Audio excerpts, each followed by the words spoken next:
Bonjour à tous, bienvenue sur ma chaîne, j'espère que vous allez bien. C'est la période de la galette, on va faire une recette de pâte feuilletée express en 10 minutes.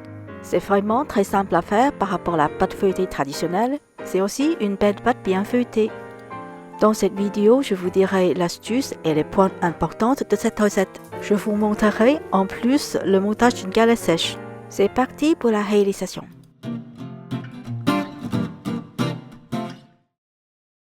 C'est une recette pour une galette de 6 ou 8 personnes.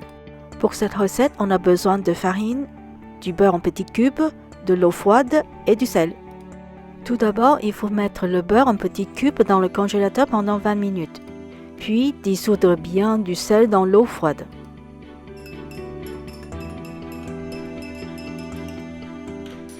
Mettre la farine dans la cuve du batteur, puis le beurre. Ajouter le beurre qui sort du congélateur. C'est une astuce pour que le beurre chauffe moins vite, ce qui permet d'éviter le temps de repos de la pâte. Ajouter de l'eau froide salée. Faire tourner le batteur avec la feuille de la machine, jusqu'à ce que la pâte soit bien rassemblée et décollée de la paroi de la cuve. Arrêter la machine. À ce moment-là, on peut l'enlever du cuve pour travailler sur le plan de travail. On voit qu'il y a encore des morceaux de beurre, et c'est juste ça que c'est bien pour cette recette. On aplatit un peu avec les mains puis avec le rouleau. Faire un bâton en rectangle puis allonger avec le rouleau de pâtissier. Essayez de toujours garder le bâton en rectangle. Quand le bâton est plus long que le rouleau de pâtissier, vous pouvez plier et faire le premier tour simple en pliant le bâton en 3. Faire un quart de tour. Toujours avoir la clé du même côté à main gauche ou droite. Continuez d'allonger la pâte avec le rouleau. Quand le bâton est assez long, on peut faire un tour double. En pliant les deux extrémités jusqu'au milieu, puis fermer la pâte par le milieu. Faire un quart de tour, la clé toujours la même côté. La clé, c'est l'endroit où les plis de pâte se rejoignent le dessous. Le dessus de bâton est bien arrondi et le dessous est moins lisse. En effet, un tour double égale un tour et demi. Allongez la pâte avec le rouleau puis effectuez un deuxième tour double.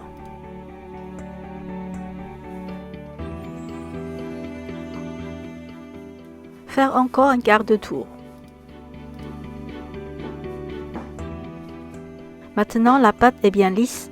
Les morceaux de beurre sont incorporés dans la pâte. Quand la pâte est assez longue, on finit avec un dernier tour simple. 2 tours doubles égale 3 tours plus 2 tours simples. En total, on a fait 5 tours. La pâte est prête, filmée et gardée au frigo pendant 30 minutes. Le montage d'une galette sèche. Il faut préparer 2 disques de pâte. Après la sortie du frigo, coupez la pâte en 2. Mettre un morceau au frigo pour garder la pâte bien froide. Étaler la pâte en bonne dimension de la taille de la galette. Détailler la pâte avec un emporte-pièce rond et un couteau bien coupant.